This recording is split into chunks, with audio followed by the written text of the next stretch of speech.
Bonjour à tous et bienvenue dans un nouvel épisode en duo. Aujourd'hui, j'ai la joie d'accueillir Camille Blanchet, exploratrice de la vie, pour une conversation à propos d'authenticité et d'expression de soi. Bonjour Camille, merci d'avoir accepté mon invitation. Bonjour Barbara, je suis ravie d'être ici, c'est une première pour moi et je suis très contente de partager ce moment avec toi. Je pense qu'avec nous, on va être accompagné par la joie. Soyez, soyez au clair avec ça quand vous allez écouter l'épisode. Ça risque d'être joyeux, peut-être. On aura d'autres émotions qui viendront, mais déjà, on est sur une belle vibe. Alors, pour resituer notre rencontre, en fait, on se connaît depuis 1 an et demi. Quand j'ai regardé ça, je me suis dit, mais c'est pas possible, qu'est-ce qui s'est passé en 1 an et demi? J'ai l'impression que ça fait 10 ans qu'on se connaît. Notre première rencontre, elle se fait à l'aéroport, juste avant d'arriver à Dakar, rejoindre Tiffaine Gualda pour une retraite en Casamance, une expérience ô combien belle et surtout partagée avec des femmes de cœur. Je pense en particulier à toi, forcément parce qu'il y a l'épisode, à Tiffaine et alors que j'embrasse, que je me permets d'embrasser tout de suite.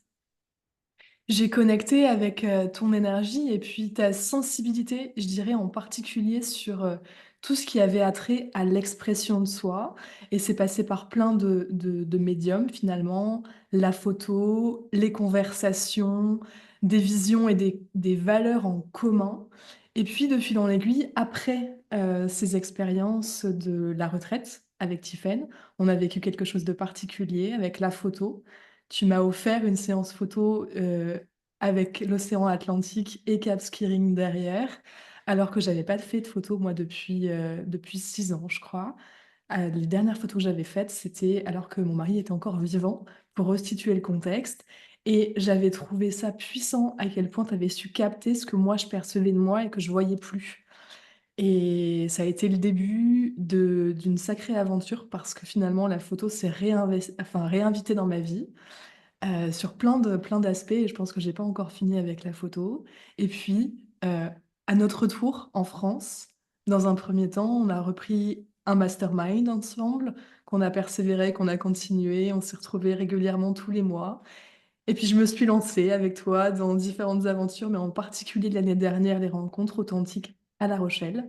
Une expérience peut-être dans laquelle je reviendrai avec toi, si tu es d'accord, pendant l'épisode plus en profondeur.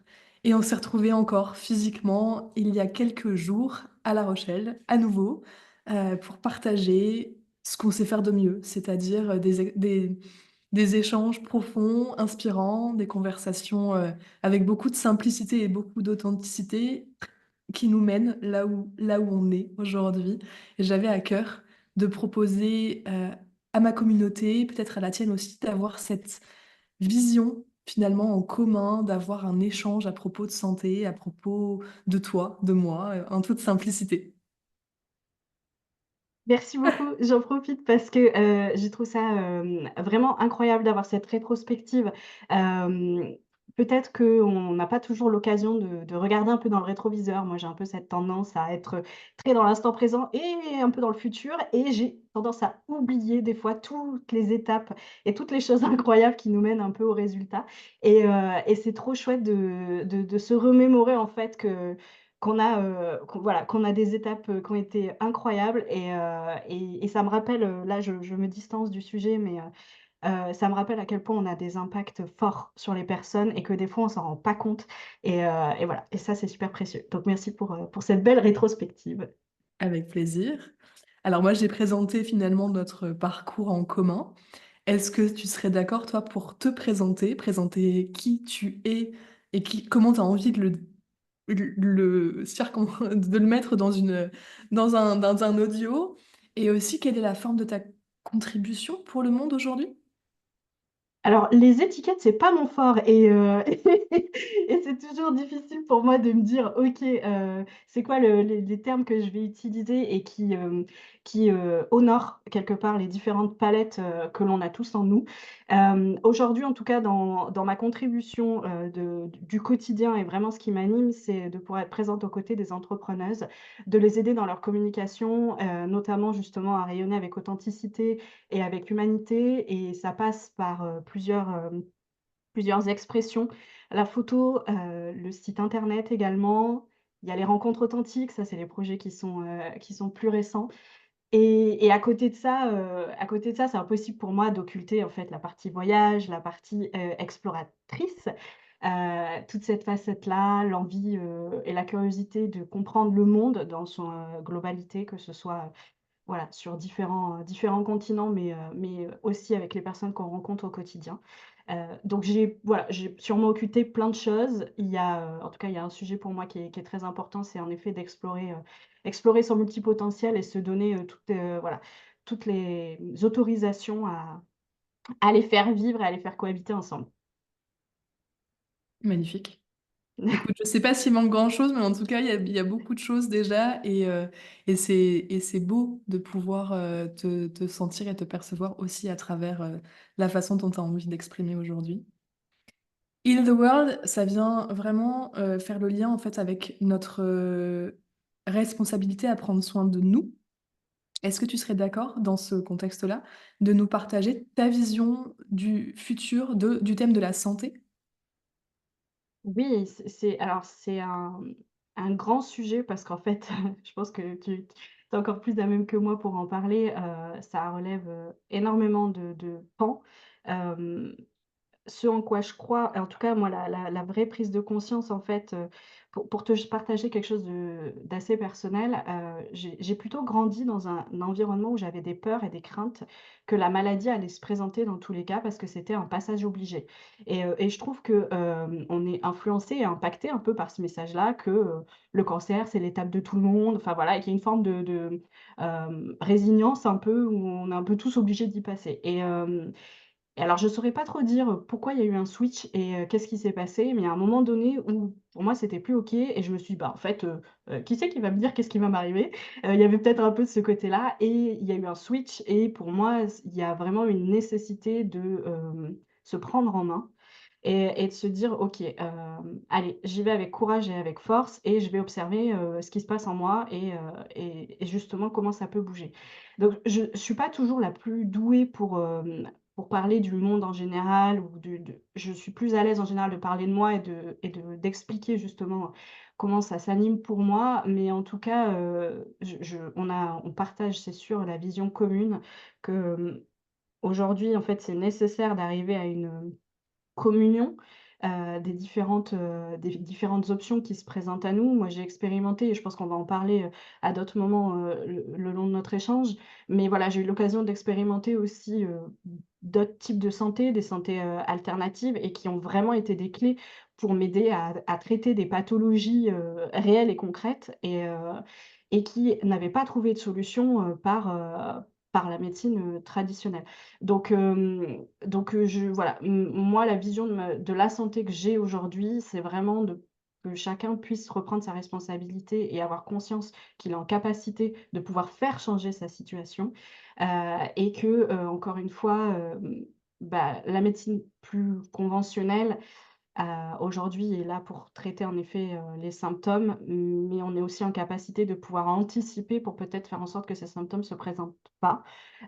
Donc c'est plutôt comme ça aujourd'hui que j'ai envie de mener les choses et voilà et pas plus tard qu'il y a une semaine, je me suis retrouvée à avoir une douleur de dos qui s'est réactivée, qui faisait suite à des nouveaux symptômes qui existent chez moi depuis 2 ans et peut-être que là encore on en parlera, mais le somatique est vraiment venu m'aider en fait dans la dissolution de cette douleur, et donc voilà, j'explore vraiment le fait qu'il y a vraiment plein de clés et c'est un peu ça en fait qu'aujourd'hui je me dis, c'est que l'idée c'est encore une fois de faire une palette de propositions et chaque personne sera un peu libre d'aller choisir par, l'intention, l'intuition et la curiosité, ce qui l'appelle le plus et pour que on puisse peut-être atténuer tous ces symptômes, qui commencent à devenir très envahissants et s'il y a une chose que je crains, c'est que je ne veux pas vieillir en me définissant par la douleur. Ça, c'est quelque chose qui est très difficile pour moi quand, j'observe les personnes qui ont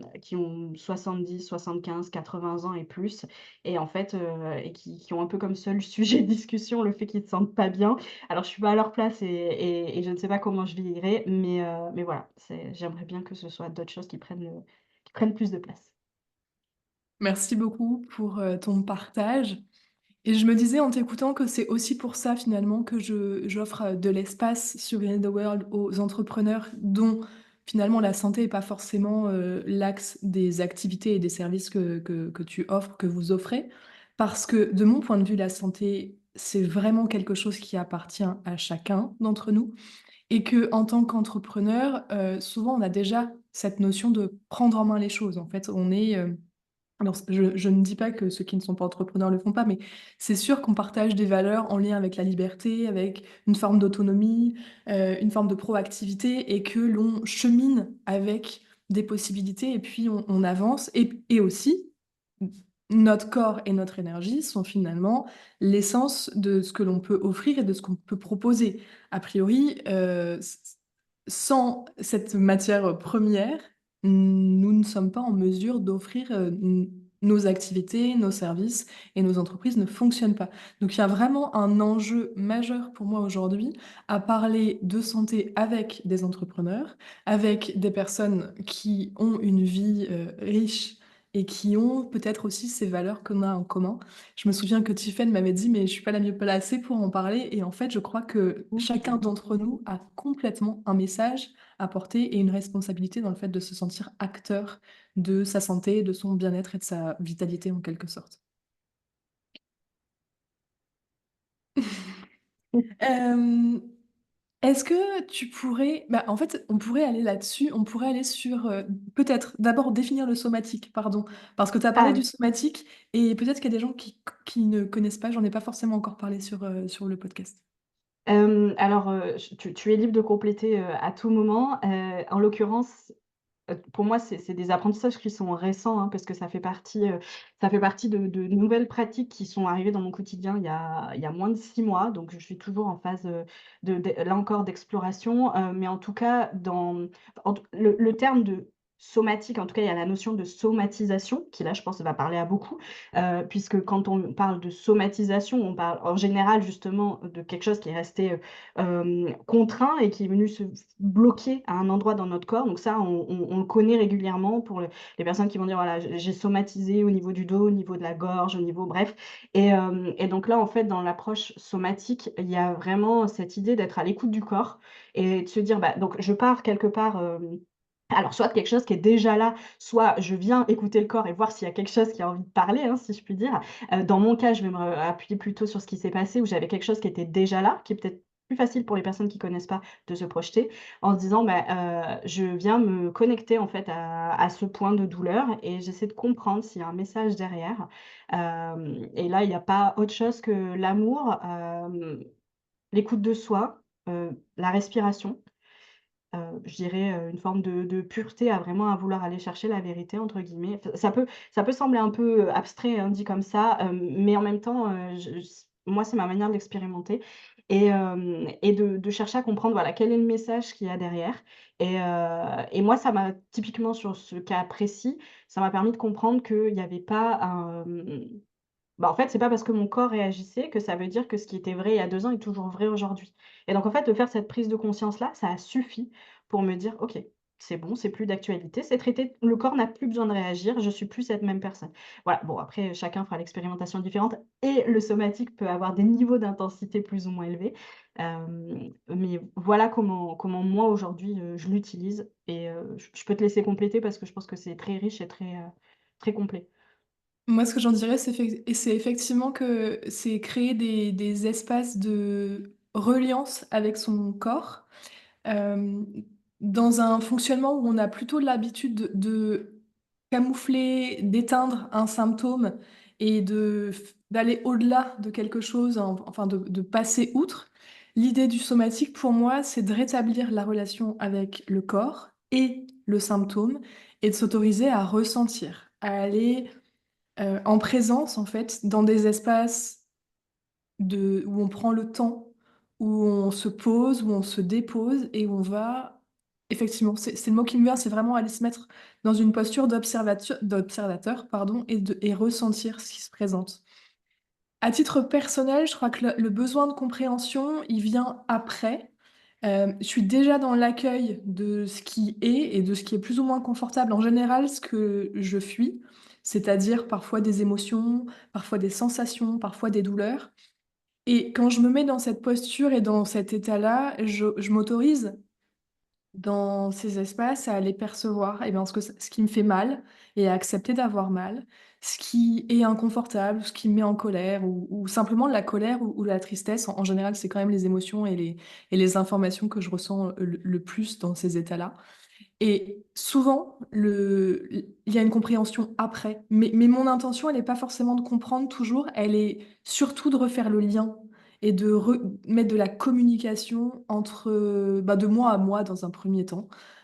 Voilà, parfois j'ai besoin de me faire accompagner par quelqu'un d'extérieur parce que j'arrive pas à y aller toute seule et j'ai besoin d'un miroir. C'est aussi comme ça que je pratique moi, les accompagnements. Je viens vraiment remettre de la conscience et de la présence sur le corps et dans le corps finalement parce que, ça fait aussi partie pour moi de ce thème de l'ancrage, du fait d'être ici et maintenant. Ça, c'est une capacité que toi tu as, c'est, la présence, mais c'est pas le cas de tout le monde et en fait, je trouve que ça se cultive et que ça se développe. D'ailleurs, peut-être que tu pourrais nous partager toi comment tu fais ou comment tu as appris ou est-ce que tu as toujours été dans le présent? La réponse est non, madame. Alors s'il y en a qui sont nés avec, bravo à vous, parce que moi, ça n'a pas du tout été le cas. Il y a, je me souviens d'ailleurs d'avoir eu sur ma bibliothèque, le fameux livre «Le pouvoir du moment présent», d'Eckhart Tolle et l'avoir eu sur en table de chevet très longtemps, de l'avoir lu, de l'avoir fermé, m'avoir dit: «C'est génial», mais j'ai rien compris et et du coup, en fait, alors, là encore, c'est ce que je disais, moi, c'est peut-être, ce qui est un petit peu plus difficile pour moi, c'est que de revenir et de comprendre quels ont été les éléments déclencheurs ou les switches, qui font qu'il y a eu une espèce de résonance et ce qui a je dirais que, en fait, le point de départ alors, globalement, je me définirais plutôt comme quelqu'un ayant un tempérament anxieux. Donc en général, l'anxiété, ça se définit par, des personnes qui font l'hypothèse d'un futur en imaginant toutes les conséquences et c'est, comme son nom l'indique, le futur, donc on sait absolument pas si ça va se présenter. Donc ça, c'était plutôt un peu ma signature et en fait, heu tout dans alors, sans rentrer dans tout l'historique de mon parcours, mais il y a tout un parcours, de quand même d'acceptation, d'autorisation à être soi, dans lequel, on a beaucoup de choses à explorer et notamment, dans mon cas, il y a eu un énorme travail et il y a encore un énorme travail sur, l'acceptation de, mon émotivité, de mon hypersensibilité, de l'accueillir en me disant que c'est une force et non pas une faiblesse et ça, c'est un gros travail. Et en fait, dans l'émotivité, en fait, quand c'est là et c'est ni plus tard, ni après, ni avant, c'est faut s'en occuper maintenant, quoi. Et en fait, sans développer plus la partie émotivité, je dirais enfin, en tout cas, dans l'émotivité comme on peut le mettre, où on a tendance à parler peut-être de tristesse ou de joie ou ce genre de choses, il y a, aussi pour moi une forme de contemplation et ça, je dirais que c'est vraiment la photo qui a été le point d'entrée parce que du coup, alors la pratique photo comme beaucoup, hein, qui sont devenus photographes professionnels, moi j'ai commencé par la pratique, amatrice si je puis dire et en fait, je l'avais vraiment intégré en me rendant compte que ça me permettait, voilà, d'être juste ici et maintenant et c'était le seul, «remède» entre guillemets que j'avais trouvé et donc en fait de travailler quelque part, l'accueil de ces émotions, de prendre conscience à quel point le beau est important pour moi, que je suis très sensible à mon environnement, à la nature, et ben, en fait, c'est comme si, j'avais un peu équilibré la balance et que je m'étais dit: «OK, en fait, aujourd'hui ce qui m'anime vraiment c'est ça quoi» et c'est d'être dans des fois des formes de contemplation où je suis capable de rester, sur la plage à regarder l'océan, pendant, de longues minutes, et donc en fait je dirais que c'est plus, enfin, c'est plus voilà une forme de conséquence, de prendre conscience qu'il y a des choses que j'aimais, qui aujourd'hui me font cultiver, cet instant présent et qui me permettent de me dire: «OK, ce sur quoi je peux me raccrocher, bah, c'est justement si j'ai besoin et que je pars», j'ai tendance à faire encore des crises d'angoisse, donc si je sens que je pars et ben, OK, qu'est-ce que je peux faire là? Comment je reviens à ici maintenant? Et notamment, la méditation, la respiration, c'est, définitivement, un des leviers qui sont enfin, que je trouve facile à activer, un peu partout où on est et quand on a compris les sensations que ça déclenche positivement en nous, on peut facilement l'activer Donc voilà, je ne sais pas si j'ai, répondu à la totalité de la question, mais en tout cas dans la proposition et comment ça se définit pour moi aujourd'hui, c'est vraiment, dans ces espaces-là et en plus, en effet, de la qualité de présence quand on est, en one one et ça, c'est encore un autre sujet. En fait, je trouve ça hyper intéressant ta façon l'exprimer, de l'expliquer parce qu'on se rend compte que donc peut-être que tu es né avec, mais qu'il y a eu des choses entre-temps qui se sont mises en place et une forme de je comment l'exprimer? De verrou. Il y a eu des choses qui se sont placées entre toi et la présence, parce que je pense que enfant, en fait, on est quand même vraiment connecté à cet état-là et puis au fur et à mesure des expériences que l'on vit, de ce qu'on traverse, on dévie avec, peut-être des résistances par rapport au futur ou au passé en fonction. Et ce que j'aime dans ton partage, c'est justement qu'on peut se rendre compte que tu as fait l'expérience d'être plutôt dans des projections dans du futur avec tout un processus intellectuel et des projections et cetera. Mais que tu as mis en place des choses où tu as eu ces pratiques d'observation, de contemplation avec les activités qui te correspondaient, donc en particulier la photo et qu'aujourd'hui, cet état de présence, c'est plus, heu j'allais dire facile, c'est pas facile, c'est peut-être plus là qu'à une autre période. Ça fait plus partie de ton quotidien et tu as conscience que c'est possible de le réinviter parce que aussi tu as mis en place peut-être des outils pour te ramener dans cet état-là. Mais j'aime cette idée qu'en fait, on part toujours d'un endroit et on va à là où on veut aller. Ça prend plus ou moins de temps, c'est plus ou moins, fluide et facile, mais en l'occurrence, on sent quand même que de plus en plus, tu y as accès et tu es capable de le réinviter, de le réinstaurer, quand tu sens que tu as dévié quelque part de cet espace-temps. Moi, j'aime beaucoup quelque chose chez toi, c'est ton rapport à la joie. C'est l'expression de toi et c'est une des facettes avec lesquelles tu tu me touches. Enfin, il y a quelque chose qui est d'une innocence et d'une pureté, heu, dingue et je trouve que ça se manifeste aussi dans la présence. Souvent, la joie, elle te demande d'être là, en fait. Elle te demande d'être ici et maintenant. Ah, c'est trop beau ce que tu dis et ça me fait, très plaisir et tu vois, ce qui me venait dans ce que tu partageais, hem, c'est qu'il y a au-delà de se dire, enfin, là, je parle pas de moi, je parle en général, mais au-delà, on vient chercher l'instant présent pour, peut-être faire taire voilà, des sensations inconfortables. Moi, c'est un petit peu comme ça que ça se passe. Et aujourd'hui, c'est en effet le mot qui me venait, tu vois, c'est vraiment cultiver, en fait. C'est-à-dire qu'aujourd'hui, je suis à la recherche de cultiver l'instant présent et de se dire comment je peux faire en sorte que de toute façon, ce qui doit être vécu va être vécu. Donc comment on peut faire que ce soit encore plus puissant, encore plus nourrissant? Il y a, tu parlais de joie et pour moi, il y a vraiment la notion d'amour aussi, où il y a cette idée qu'en fait, quand je suis pleinement là, là quand je pense à là, je pense aussi et beaucoup à l'interaction avec l'autre et avec les autres et ben, en fait, comment je peux faire de cet espace-là un temps où on est tous en apport mutuel et on ressort, on a le cœur gonflé à bloc, tu vois? Donc je commence à avoir une certaine addiction, mais que je trouve très saine, à justement pouvoir, cultiver de plus en plus ces espaces-là où, où vraiment on en ressort et on se dit: «Ah mais c'était si bon d'être avec des personnes avec qui je me sens moi, avec qui des personnes je peux, me présenter, dans toute ma diversité». Avec qui on partage des visions communes, je t'apprends rien, c'est exactement ce qu'on expérimente ensemble. Mais en tout cas, voilà, des visions communes, des sujets de discussion qui sont hyper profonds et en même temps, d'avoir aussi cette possibilité d'alterner avec, justement cette légèreté et moi j'aime bien me dire que, tu vois, c'est important d'être sérieux, mais ne pas se prendre au sérieux et c'est exactement ça, en fait. C'est qu'on est tout à fait capable d'avoir, des messages qui soient profonds et des discours qui soient captivants et des transmissions, inspirantes, en tout cas je l'espère, et sans forcément être dans un truc, un peu rigide, un peu fermé, un peu chiant quoi. Ça peut aussi être dit d'une manière, très fun et très légère et et séduire, tout autant, peut-être même plus. Merci beaucoup pour ça. C'est extrêmement riche. Hem, Peut-être on pourrait aller justement sur, un autre aspect, un aspect un peu moins joyeux et comment tu as pris en main ta vie, tes décisions et ta posture de responsabilité lorsque, tu as voulu créer ton entreprise. Est-ce qu'on pourrait faire un partage à propos de ce qui t'a mené justement à créer une activité et à la dessiner avec tes contours et tes besoins?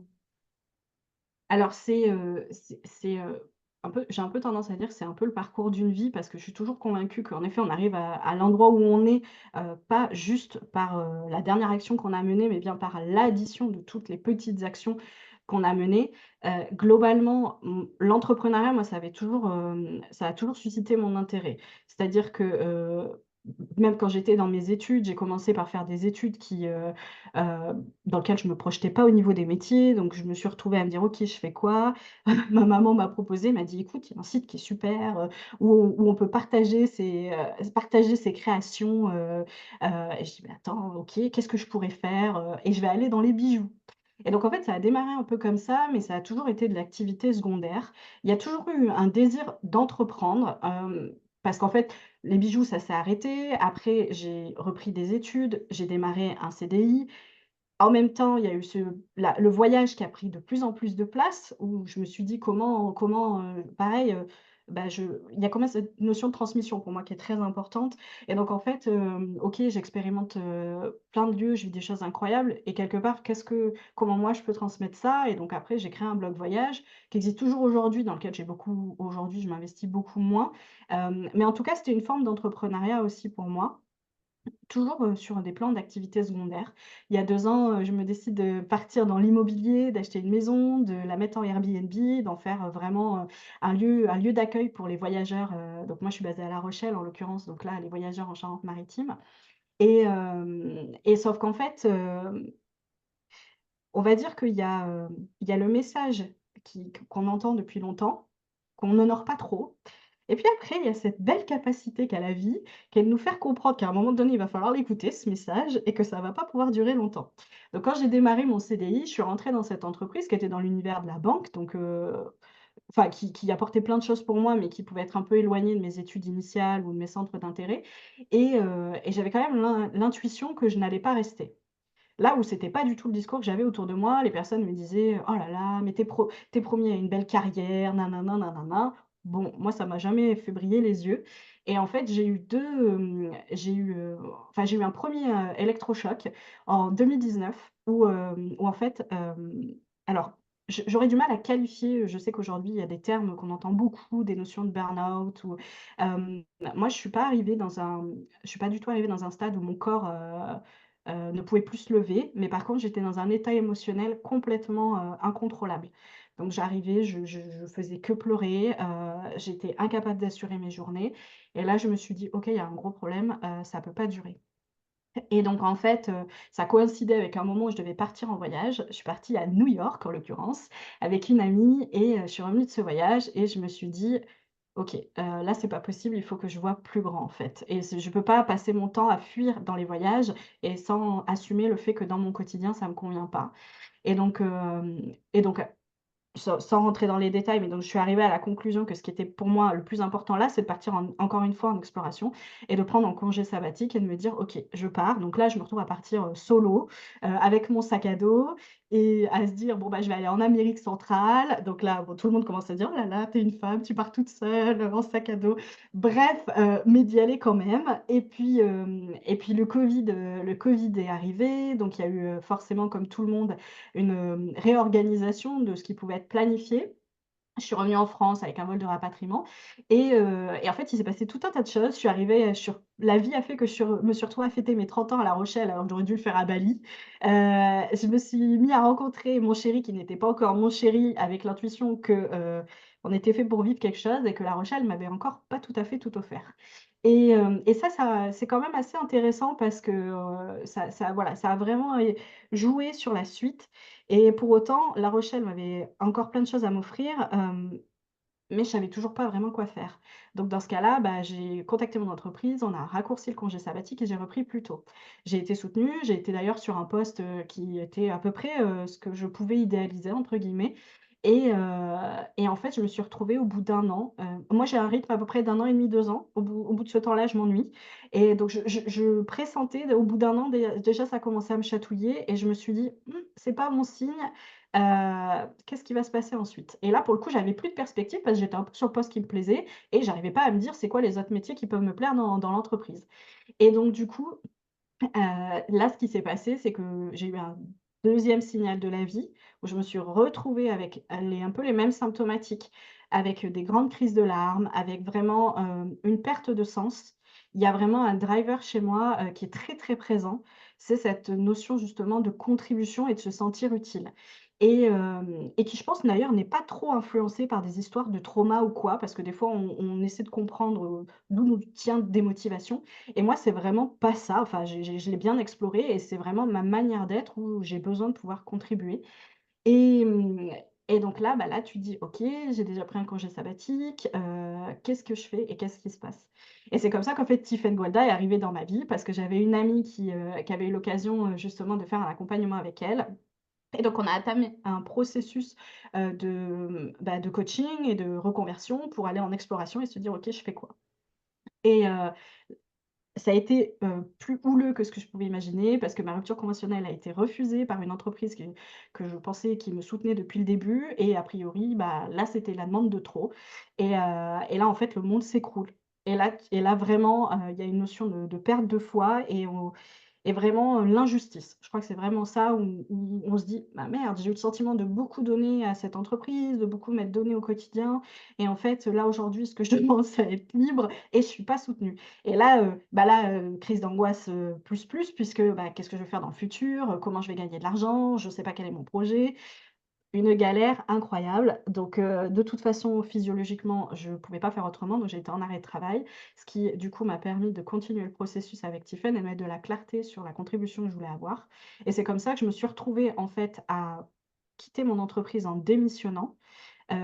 À du coup, ne pas avoir dit au revoir. Je suis vraiment partie par la petite porte parce qu'en fait, ça s'est soldé par, un arrêt de travail du jour au lendemain dans lequel j'étais incapable de revenir et où je me suis dit: «Bon, bah, c'est comme ça doit être et let's go». Donc en fait, je démissionne le 16 janvier et je crée mon entreprise fin février. Avec Waouh! en plus un aléa où initialement je voulais créer en micro-entreprise et en fait, j'avais déjà une micro-entreprise parce que j'avais cette gestion de location saisonnière, ce qui fait que la structure par laquelle je passais, ils ne savaient pas gérer la «double activité» entre guillemets et donc là, il y a un truc auquel j'essaie de me raccrocher le plus souvent, c'est quoi la version la plus ambitieuse de moi? Elle se présente sous quelle forme? Et ça, c'est hyper challengeant, et en tout cas, là, ce qui s'était présenté, c'est que le modèle pour moi, c'était pas de la micro. C'était vraiment une société et alors, je passe toutes les angoisses que ça déclenche, hein, les charges supplémentaires, les appréhensions à pouvoir se payer, nin nin nin et et donc du coup, c'est comme ça que je me retrouve à lancer mon entreprise sans aide de Pôle emploi, qui fait que pour autant, 6 mois après, j'ai quand même eu droit à Pôle emploi. Alors qu'il y avait tout un tas de raisons qui disaient que normalement j'y avais pas droit et finalement j'ai eu droit. Donc dans cette notion de perte de foi, de je vais pas être soutenue, mais j'y vais quand même et ben, en fait la foi revient et ça a été, un grand apprentissage de se dire que OK, la réponse 1, était peut-être la seule qu'on avait envisagée. De toute façon, elle est pas possible. Donc je trouve une réponse 2 et quoi qu'il en soit, je trouverai des solutions. Donc voilà pour, ça, cette rétrospective qui peut être des fois un peu long, mais je trouve que qui fait tellement sens en fait, parce que c'est des fois on peut avoir le raccourci facile de se dire, «Ah mais pour elle c'était hyper évident. Ah mais pour elle c'était facile. Ah mais pour» non, non c'était pas facile et donc en fait après, tout le travail qu'on a eu avec Tiffen, quelque part, et c'est là que c'est toujours aussi incroyable, c'est pas de créer une nouvelle personne en fait, hein. C'est juste de prendre ce qui est déjà là et ensuite, en effet, d'aller lever les croyances, d'aller lever les conditionnements pour s'autoriser à. Mais finalement, la photo, ça a toujours été dans ma vie. Les sites internet, j'avais démarré au moment où j'avais, fait toutes ces activités, en fait, d'entrepreneuriat en activité secondaire. J'avais démarré en tant qu'autodidacte. Donc, tout ça, est venu comme une évidence et ensuite, il me manquait le pourquoi et qui est loin d'être neutre, cette question et cette fameuse notion de sens. Parce que sinon, de la photo et des sites internet, il y en a plein qui le font et moi, j'avais pas envie de partir dans tous les sens.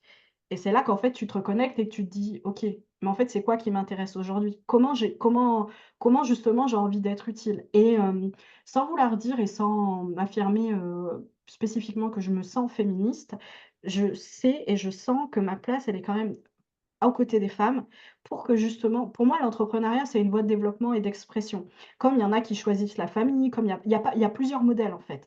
Et en tout cas, le mien, c'est quand même plutôt l'entrepreneuriat et je me dis: «Bah, OK, dans toutes celles qui osent et qui ont choisi ce chemin-là, comment je peux les aider à, justement développer leur fameux grand soi ou leur grande vision, même s'il y a plein de trucs qui font peur?» Et c'est comme ça que je me suis retrouvée à relier quelque part des compétences à une mission qui, pour moi, aujourd'hui, me porte bien plus que quelque part les compétences, qui est de se dire: «Mais en fait, ma place, elle est à côté des entrepreneuses qui osent et plus spécifiquement, celles qui sont dans l'univers du bien-être et de l'accompagnement». Cette petite présentation et ce grand monologue, voilà, donne à peu près, une idée du pourquoi et comment j'en suis arrivée là. Waouh! Tu sais, il y a quand même quelque chose de des fois, on n'a aucune idée de là où on va, mais on sent que ce que l'on avait jusqu'alors est plus possible, que c'est plus admissible, que ça correspond plus à ce que l'on est. Et ça demande un tel courage de poser les premiers pas pour aller vers quelque chose sans forcément savoir l'identifier. Combien moi j'ai de personnes que j'ai eues en accompagnement et moi y compris de: «Mais qu'est-ce que je vais pouvoir faire? Je ne sais pas ce que je suis capable de faire». Et parfois la culture enfin l'entrepreneuriat ne fait pas du tout partie de nos environnements. Moi, à titre personnel, ça me paraissait vraiment très, très loin et presque un peu inaccessible. Aujourd'hui, je crois que je pourrais pas faire autrement, mais c'est autre chose. Et voilà, je trouve que c'est pertinent, en fait, d'offrir des espaces où on voit le chemin et on arrête de croire que tout est dans l'immédiateté, dans l'instantanéité. Et bah, merci en fait de faire preuve d'autant de partage, autant de générosité dans ce que tu nous donnes, parce qu'on peut voir vraiment à quel point ça a été, un chemin de transformation, mais que ça a pas été, facile. Même voilà, il y a des choses qui sont un peu évidentes, tu peux pas faire autrement, finalement, dans un certain sens. Et ça donne lieu à ce que tu proposes, ce que tu offres aujourd'hui et à quel point finalement le fait de se relier à toi, le fait de se connecter à toi, ça vient nous chercher dans notre besoin d'assumer notre communication, d'assumer notre expression. Et je me souviens, moi, de l'expérience que j'ai vécue aux rencontres authentiques, donc c'était il y a 1 an, quasiment jour pour jour. D'ailleurs, c'est Oui. assez surprenant le timing, et la décision que l'on a de partager cet épisode ensemble aujourd'hui. Je viens sur un élan comme souvent, en fait, moi je réfléchis pas trop aux aux conséquences. J'ai besoin de me sentir appelée, de vibrer et lorsque c'est le moment, je plonge, j'y vais et la proposition, c'était de partager, un moment de vie chez toi, donc dans le lieu voilà, que tu avais, que tu as, mais enfin, on va dire J'ai, mais avais. qui va s'arrêter. Et de voir en fait comment en étant, simplement d'être soi et de voir ce que ça allait amener. Donc tu avais eu plein de propositions tout au long de l'expérience et il y avait eu quelque chose qui était absolument incroyable, c'était les synchronicités. C'était l'impression que à chaque moment on était exactement au bon endroit, au bon moment et qu'il y avait des rencontres, en particulier des rencontres avec, des thérapeutes, avec des problématiques et que ça roulait, en fait et c'était d'une puissance je me souviens du bain sonore. À l'époque, moi, je partageais beaucoup de choses autour du deuil, autour de la mort et c'était vraiment finalement, l'accès de mes activités et alors à un moment suspendu où finalement j'exprime à la fin de ce bain sonore, ce que je ressens, ce qui me traverse et je sens à quel point ce que j'ai dit a été capté par, la personne qui nous proposait, l'activité et c'était démentiel. Je suis sortie, on est allé manger après et c'était mais what? Qu'est-ce qui s'est passé en fait? C'était impossible de le prévoir et c'était juste magique, c'était une évidence et ça a été comme ça, tout au long de l'expérience. Je me souviens aussi d'avoir eu un rendez-vous avec un coiffeur que tu avais trouvé. Moi, je peinais à trouver, la bonne personne pour me couper les cheveux parce que, j'avais eu un processus très j'ai un processus très particulier avec mes cheveux et là, c'était un besoin de cacher ou d'harmoniser la couleur de mes cheveux, heu et ça avait été magique. Enfin, ça avait été d'une puissance, là aussi, complètement dingue. Et on avait parlé du podcast, on avait parlé de mon site internet, on avait parlé de colorimétrie, on avait parlé de plein de choses et 1 an après, c'est absolument fou de voir la rétrospective et de voir le changement, dans tous ces domaines-là et donc le fait de prendre aussi ce temps-là, peut-être pour simplement, me rendre compte, moi, de tout ce qu'il y a eu, de tout ce qui a été amorcé et initié à l'automne dernier et finalement ah ben, tous les réalignements, tous les réajustements et tous les changements que j'ai opérés depuis, ces espaces-là, en 1 an. En fait, quand on y pense, c'est vraiment surprenant finalement le chemin que ça a pris. J'étais sûrement prête, mais nos conversations, nos échanges et ta présence, je suis convaincue que ta présence, elle contribue à tout ça et on s'est retrouvés avec Laure, il y a quelques jours, d'ailleurs à La Rochelle, pour une version, private des rencontres authentiques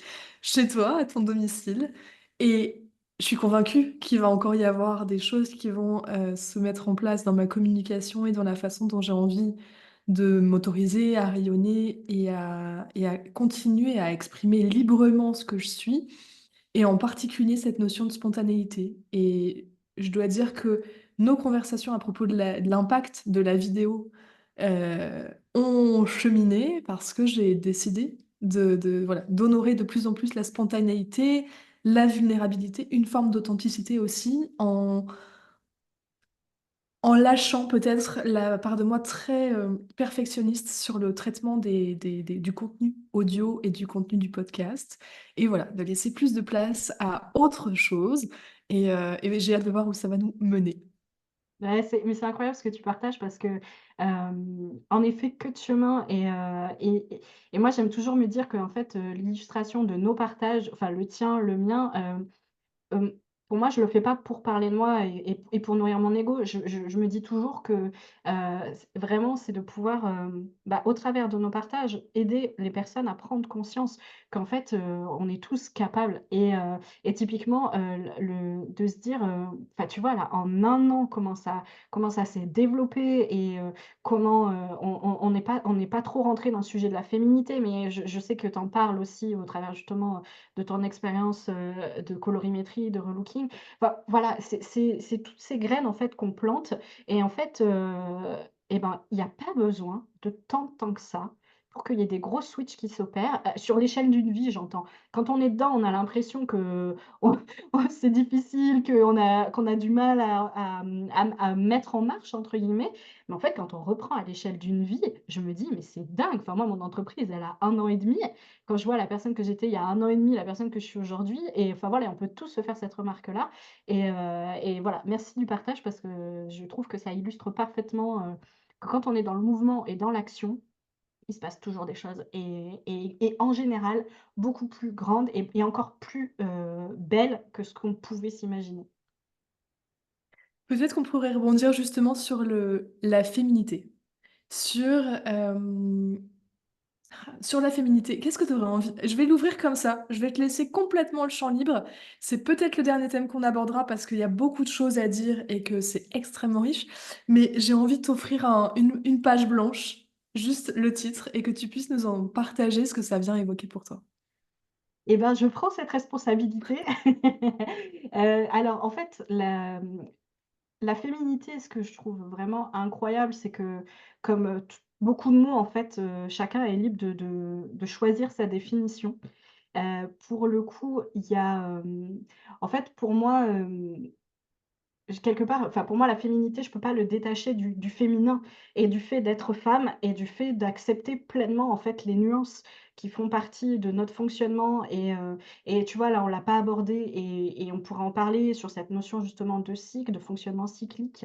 Donc comment dans l'entrepreneuriat, on introduit ce fonctionnement cyclique? Donc ça, c'est vraiment le féminin, pour moi, au sens large et après la féminité, il y a, I à mon sens, c'est vraiment l'harmonie en fait, que l'on a entre l'intérieur et l'extérieur et comme s'il y avait une cohésion, de tout ce qui vit en nous.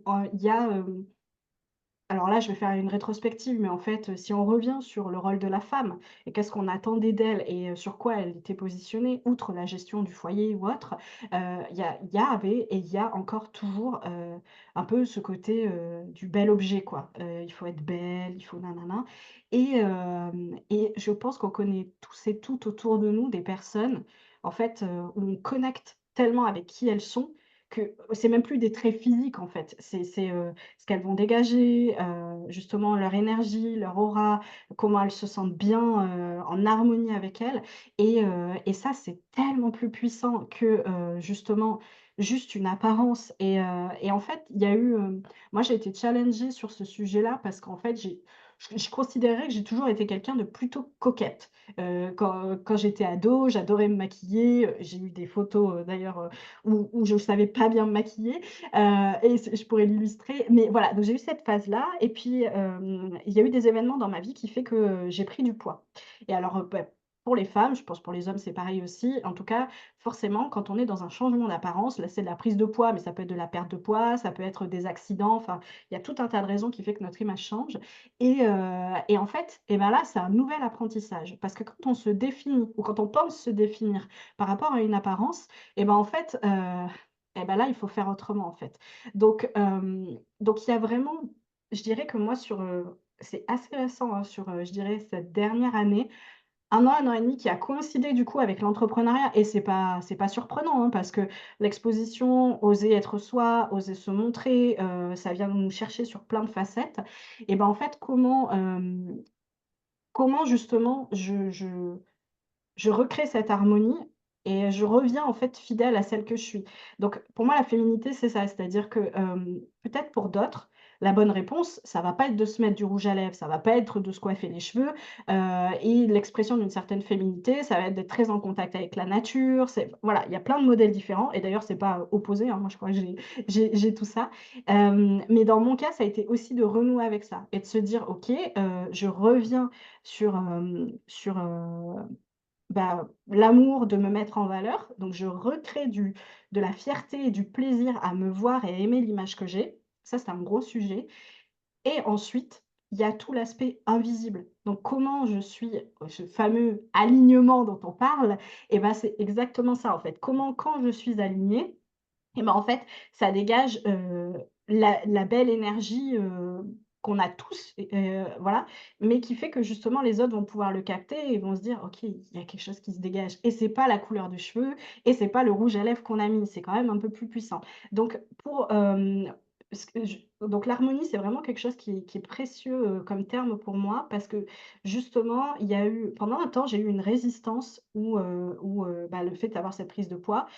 Justement, j'étais un peu dans une forme de colère. Je disais: «Mais moi, je veux qu'on m'aime vraiment pour celle que je suis, pour la profondeur que j'apporte» et donc il y avait c'est vraiment cette opposition à, «OK, mais si on vient me chercher pour ma beauté, je ne me résume pas qu'à ça, et si on vient me chercher pour ma profondeur, je ne me résume pas qu'à ça» et j'avais l'impression de ne pas arriver à faire communier les 2 et donc en fait, ça c'est c'est c'est c'est le grand dilemme. Alors moi, je me mets absolument pas dans cette catégorie, mais c'est le grand dilemme des femmes qui se disent très belles et qui ont le sentiment d'être définies par que ça.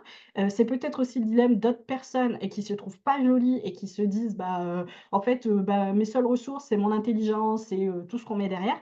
Non et je trouve que pour ça, la photo, c'est un super espace parce qu'en fait, en tout cas moi dans ma proposition de photo, l'idée c'est, comme McDo, hein, viens viens comme tu es et donc en fait, c'est juste de créer les conditions pour que, on soit totalement soi et ce que je trouve incroyable, c'est qu'en fait, bah, justement, quand on est dans cette fameuse harmonie dans le soi, dans le on se sent bien il y a un espèce de truc ultra puissant qui sort et en tout cas jusqu'à présent, j'ai personne qui m'a dit à l'issue des envois de photos qui m'a dit, «Je me plais pas en fait». Tout le monde, chaque fois, chaque femme m'a dit: «Ah, je sais pas comment tu fais, je me trouve trop belle». Mais en fait, enfin moi je considère que je suis, comme un messager ou quelqu'un qui est capable de capter quelque chose, mais que d'autres le voient aussi. C'est j'ai la photo, c'est la capacité à immortaliser pendant un instant donné une situation.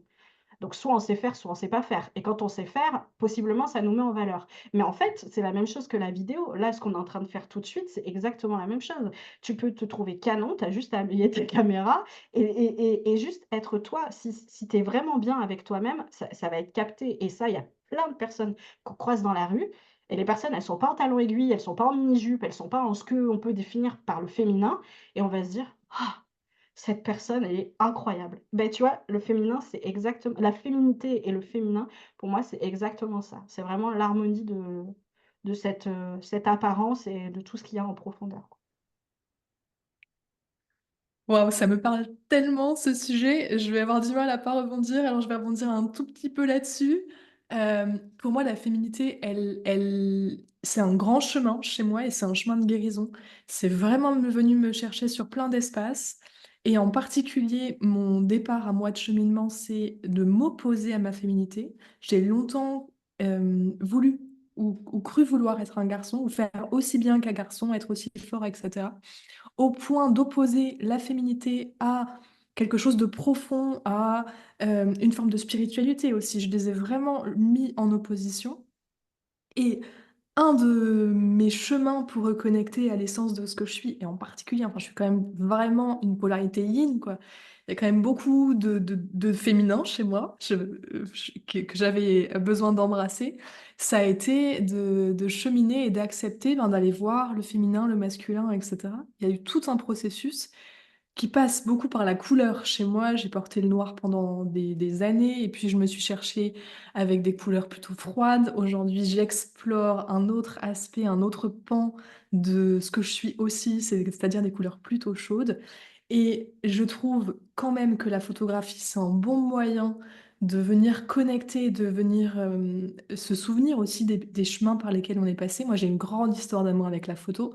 Je me souviens avoir vécu une expérience, un trauma au boulot et être passée par un stress post-traumatique. Et à la fin, quand je me suis rétablie, quand je me suis retrouvée, mon engagement, ça a été de connecter avec une photographe qui faisait des portraits de femmes pour me dire, en fait, je suis aussi cette femme-là et c'est elle que enfin, je veux me retrouver. Et ça a été majeur dans mon parcours, tu vois, d'ancrer cette image. Cependant, je pense que soit on sait faire, soit on ne sait pas faire la photo et que ça s'apprend, mais qu'il y a quand même des pépites qui ont cette capacité à percevoir l'âme, à percevoir l'essence, à percevoir l'amour, à aller capter ce rayonnement. Et ça, tu le sais le faire. C'est aussi le cas d'Angéline, j'en parlerai avec elle sur un autre épisode. Je trouve que c'est pas donné à tout le monde d'aller immortaliser et d'aller se relier finalement de cœur à cœur à travers une image, en particulier parce que c'est figé, tu vois, ça ne bouge pas. Mmh. Donc voilà, rendons à César ce qui est à César, quand même. Et ben, je prends, merci. Avec grand plaisir. Merci beaucoup Camille. J'aurais envie d'explorer plein de thèmes avec toi, mais pour que ça reste digeste et que ça reste accessible, je te propose qu'on arrête cette première conversation ici. Mais avant de conclure, est-ce que tu pourrais nous partager comment on se relie à toi en sachant que je mettrai toutes les infos dans les liens divers et variés sur Spotify, YouTube et les autres plateformes? Et ben alors, je fais partie des personnes qui créent des sites internet et qui n'ont pas encore de site internet pleinement à jour. Donc aujourd'hui, en tout cas, mon canal de prédilection, c'est Instagram. Heu et puis, surtout de pouvoir, échanger dans le réel. Alors le réel pour moi, ça peut passer par la visio, ou les personnes qui sont, dans le secteur Rochelais. Merci beaucoup Camille pour cette conversation. Merci à toi, c'était vraiment top. À bientôt! À bientôt.